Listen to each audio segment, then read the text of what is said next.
श्रीमद् भगवद गीता का 3रा अध्याय कर्मयोग के नाम से प्रसिद्ध है।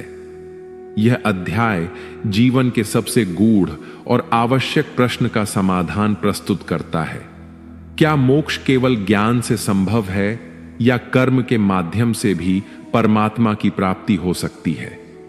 प्रथम अध्याय में हमने देखा कि धनुर्धर अर्जुन युद्ध भूमि में हर तरफ अपने रिश्तेदारों को देखकर युद्ध करने से मना कर देते हैं और हताश होकर रथ में पीछे जाकर बैठ जाते हैं। वहीं दूसरे अध्याय में भगवान श्री कृष्ण अर्जुन को समझाते हैं कि तुम्हारा धर्म ही तुमसे कहता है कि तुम युद्ध क्षेत्र में उतरकर युद्ध करो। दूसरे अध्याय में श्री कृष्ण अर्जुन को 2 मार्ग बताते हैं। पहला निष्काम कर्म योग और दूसरा ज्ञान योग।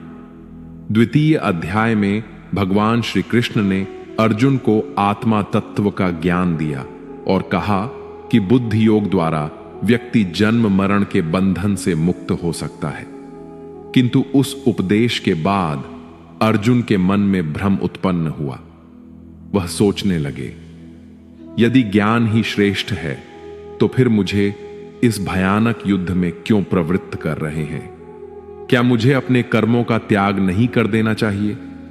इसी शंका का निवारण करने के लिए भगवान श्री कृष्ण 3रे अध्याय में कर्मयोग की महिमा का प्रतिपादन करते हैं। साथियों, श्रीमद् भगवद गीता के 3रे अध्याय में हम जानेंगे कि ऐसी कौन सी 2 चीजें हैं जो आपको इस दुनिया में कुछ भी प्राप्त करवा सकती हैं। इसमें यह भी जानेंगे कि हम क्या हैं और हम अपने मन को अपने काबू में करके अपनी सभी बुरी आदतें कैसे छोड़ सकते हैं तथा अपने मनचाहे लक्ष्य को कैसे प्राप्त कर सकते हैं। जय श्री कृष्ण मित्रों, अनमोल साथी पर आपका हार्दिक स्वागत है, जहां हम आपके जीवन को आध्यात्मिक और प्रेरणादायक विचारों के माध्यम से सकारात्मक दिशा देने का सतत प्रयास करते हैं। आप श्रवण कर रहे हैं श्रीमद् भगवद गीता के अध्यायों की एक नई श्रृंखला, जिसका नाम है भगवद गीता की शिक्षाएं और हमारा जीवन। आज हम बात करेंगे श्रीमद् भगवद गीता के 3य अध्याय की और समझेंगे कि इस अध्याय से हमें क्या क्या ज्ञान और प्रेरणाएं मिलती हैं, वह भी बहुत ही सरल भाषा और सहज शब्दों में। यदि यह दिव्य यात्रा आपको प्रेरणादायक लगे तो इसे शेयर करके अवश्य आगे बढ़ाएं और कमेंट में जय श्री राधे कृष्ण लिखकर अपनी श्रद्धा भी प्रकट करें। इस अध्याय में भगवान श्री कृष्ण अर्जुन को यह बोध कराते हैं कि प्रत्येक जीव अपनी स्वाभाविक प्रकृति और गुणों के अनुसार ही कर्म करने के लिए बाध्य है। कोई भी व्यक्ति ऐसा नहीं है जो एक क्षण के लिए भी बिना कर्म के रह सके। यहां श्री कृष्ण उन लोगों की भी आलोचना करते हैं जो केवल बाह्य रूप से वैराग्य धारण करते हैं, जैसे गेरुए वस्त्र पहनना या दिखावे का त्याग करना, लेकिन भीतर से उनकी इंद्रियां विषयों की ओर आकर्षित रहती हैं। श्री कृष्ण ऐसे लोगों को कपटी और ढोंगी कहते हैं, क्योंकि असली वैराग्य मन और इंद्रियों के संयम में है, न कि केवल बाहरी रूप रंग में। जो व्यक्ति कर्मयोग का पालन करते हुए निरंतर कर्म में लगे रहते हैं लेकिन उनके प्रति मोह या आसक्ति नहीं रखते, वे वास्तव में दूसरों से श्रेष्ठ माने जाते हैं। वे कर्म करते हुए भी भीतर से शांत और निर्लिप्त रहते हैं। इसके बाद भगवान श्री कृष्ण इस बात पर विशेष बल देते हैं कि हर जीव इस सृष्टि की व्यवस्था का एक अभिन्न हिस्सा है और इसलिए उसे अपने कर्तव्यों का पालन अवश्य करना चाहिए। जब हम अपने कार्यों को ईश्वर के प्रति आभार और समर्पण भाव से करते हैं तो वे कर्म यज्ञ का रूप ले लेते हैं। गीता में श्री कृष्ण बताते हैं कि यज्ञों का आयोजन देवताओं को संतुष्ट करने के लिए किया जाता है और जब देवता प्रसन्न होते हैं तो वे हमें वर्षा, अन्न, सुख और समृद्धि प्रदान करते हैं। यही प्राकृतिक चक्र जीवन को चलाता है। वर्षा से अन्न उत्पन्न होता है और अन्न से जीवन संभव होता है। लेकिन जो लोग इस सृष्टि के चक्र और अपने उत्तरदायित्व को स्वीकार नहीं करते, वे केवल इंद्रिय सुखों की प्राप्ति में लगे रहते हैं। ऐसे लोग न केवल अपने उद्देश्य से भटक जाते हैं, बल्कि उनका जीवन भी अंततः निरर्थक और पापमय बन जाता है। मित्रों, तीसरे अध्याय की शुरुआत उस समय होती है जब अर्जुन श्री कृष्ण से अपनी गहरी दुविधाओं का समाधान जानना चाहते हैं। वे भ्रमित हैं कि उन्हें केवल ज्ञान के मार्ग पर चलना चाहिए या फिर कर्म भी करना चाहिए। मित्रों, इस तीसरे अध्याय की शुरुआत होती है जब अर्जुन अपनी दुविधाओं का समाधान प्राप्त करने के लिए श्री कृष्ण से प्रश्न करते हैं। अर्जुन पूछते हैं, ज्यायसी चेत कर्मणस्ते मता बुद्धिर्जनार्दन तत्किंग कर्मणि घोरे मां नियोजयसी केशव। अर्थात, हे जनार्दन, यदि आपकी दृष्टि में बुद्धि या ज्ञान कर्म से श्रेष्ठ है, तो फिर आप मुझे इस भीषण युद्ध में भाग लेने के लिए क्यों प्रेरित कर रहे हैं? आपने जो उपदेश दिए हैं उनके अर्थ अनेक हैं और उन्हें सुनकर मेरी बुद्धि भ्रमित हो गई है। अर्जुन कहते हैं, आपकी बातों से ऐसा प्रतीत हो रहा है कि ज्ञान मार्ग अधिक श्रेष्ठ है, फिर भी आप मुझे कर्म करने यानी युद्ध करने के लिए कह रहे हैं। तो कृपया आप ही मुझे स्पष्ट रूप से बताइए कि क्या मैं ज्ञान का मार्ग अपनाकर संन्यास लूं या फिर कर्म का मार्ग चुनकर युद्ध करूं? मुझे केवल वही मार्ग बताइए जो मेरे लिए सबसे उत्तम और कल्याणकारी हो।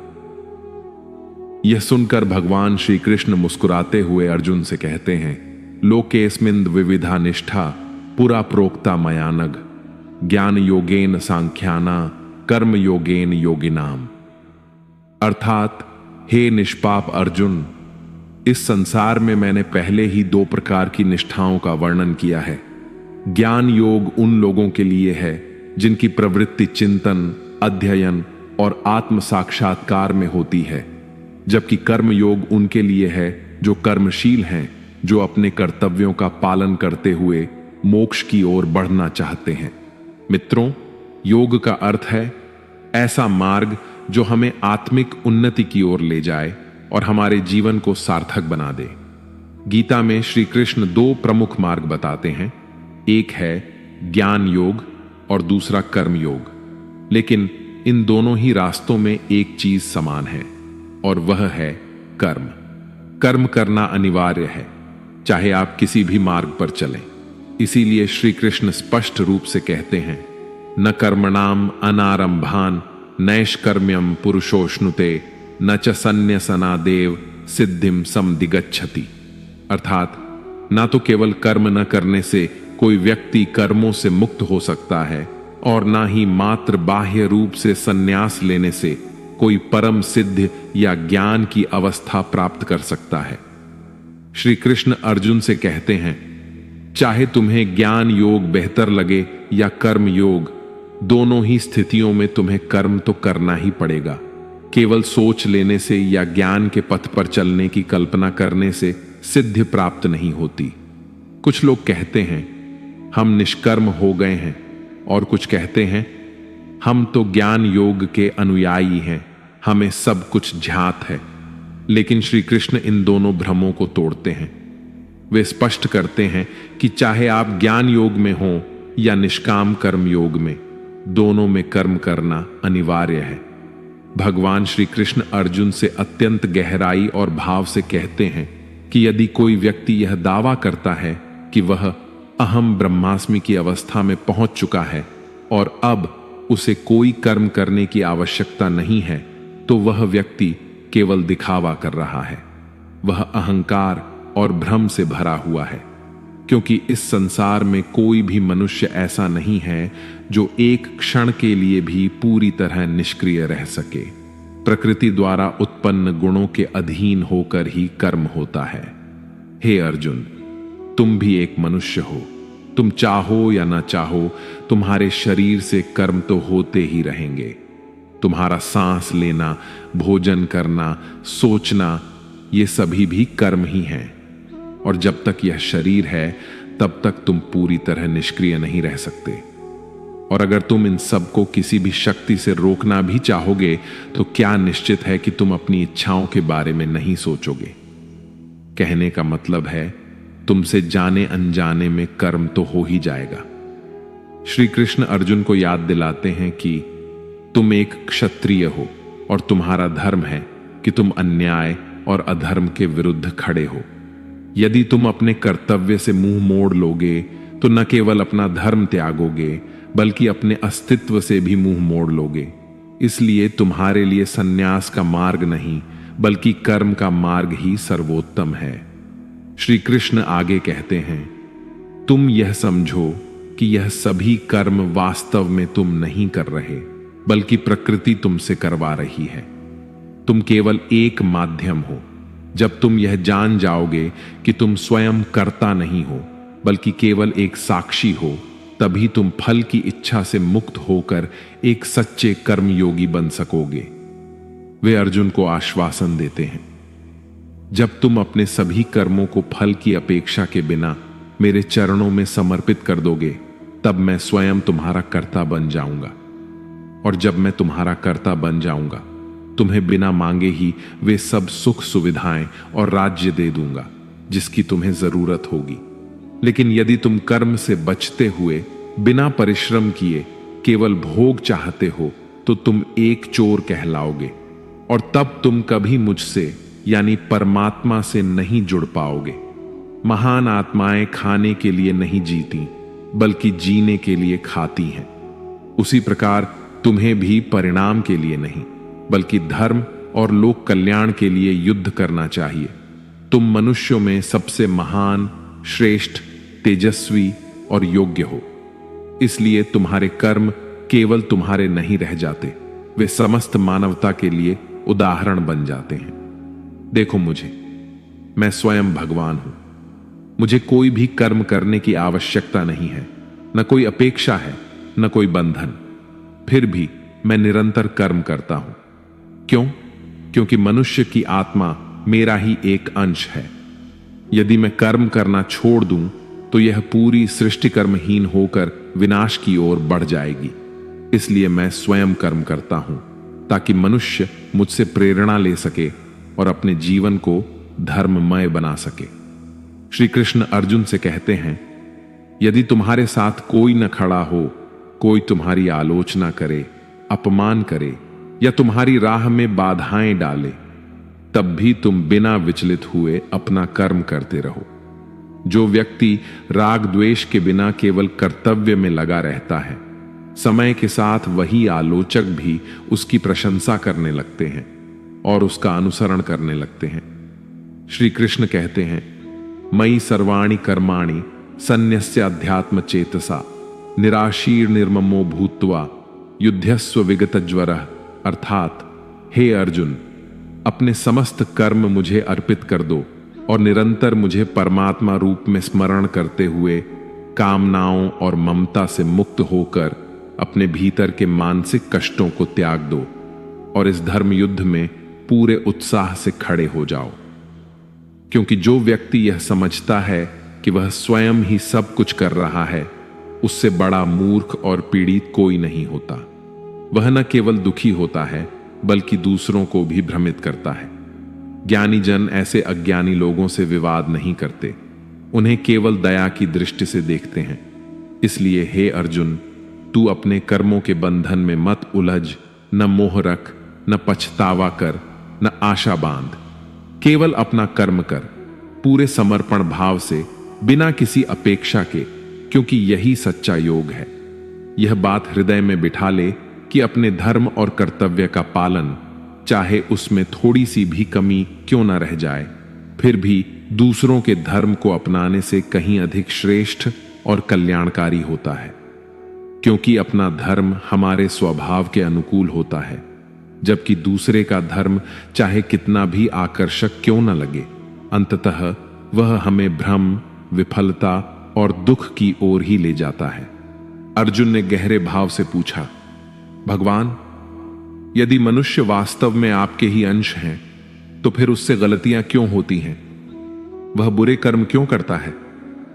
मित्रों, यह प्रश्न केवल अर्जुन का नहीं, यह हर मनुष्य के भीतर उठने वाला प्रश्न है कि जब हम ईश्वर के अंश हैं, तो फिर हमसे पाप क्यों होते हैं?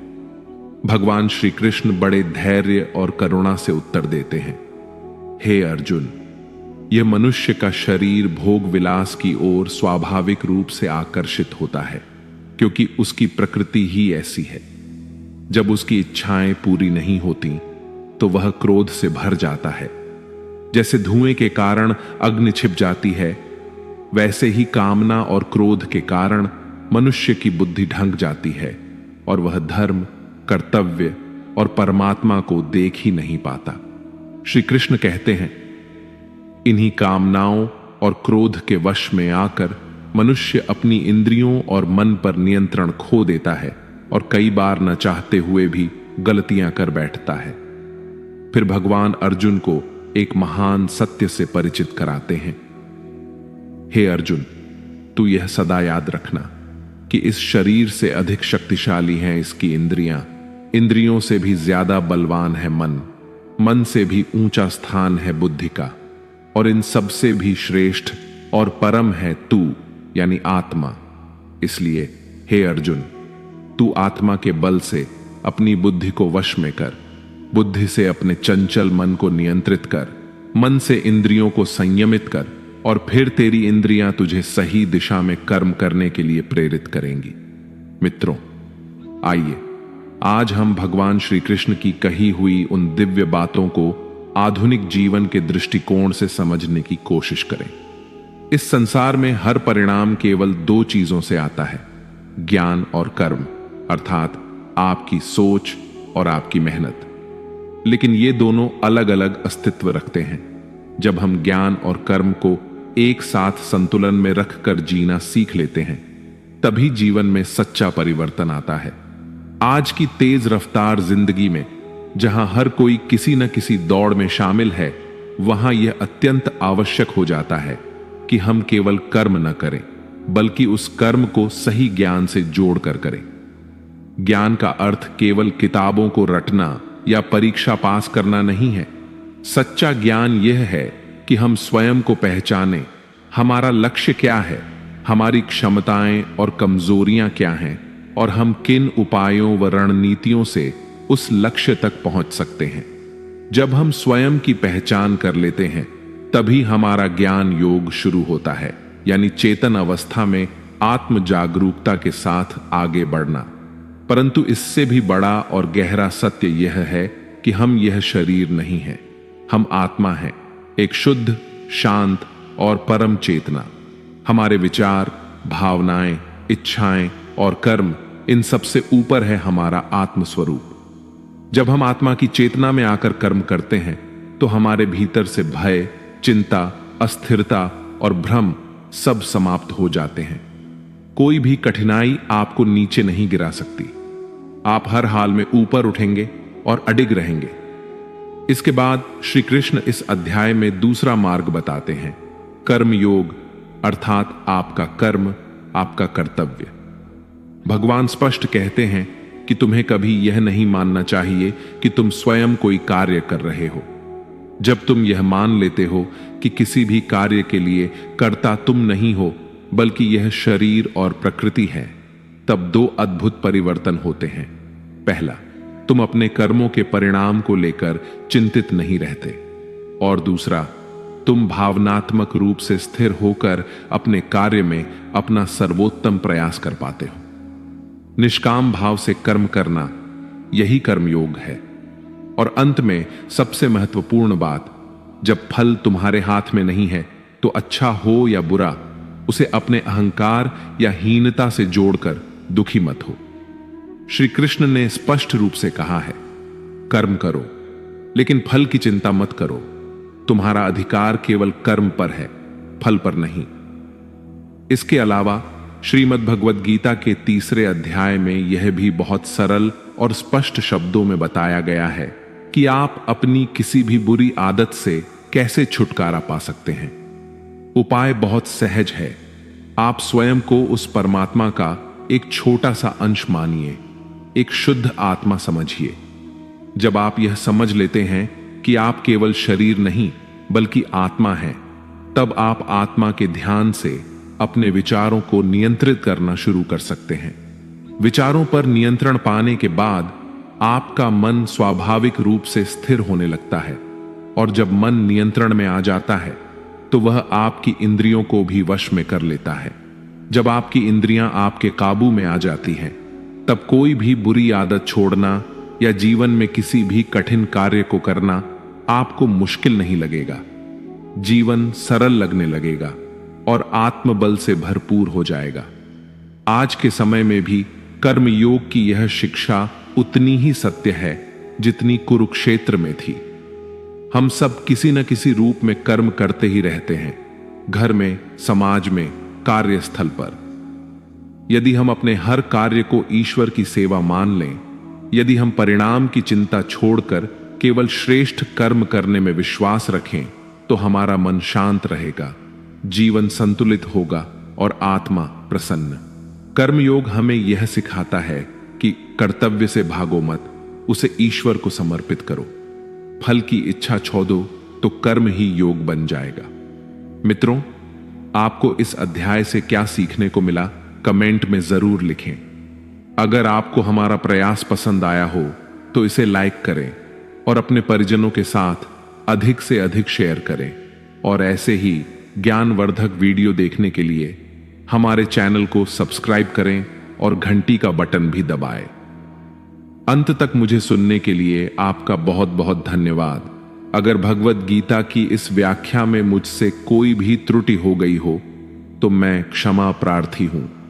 मिलते हैं जल्दी ही श्रीमद् भगवद गीता के 4थे अध्याय की ऐसी ही आसान और सरल व्याख्या के साथ। तब तक के लिए अपना ध्यान रखें। जय श्री कृष्ण।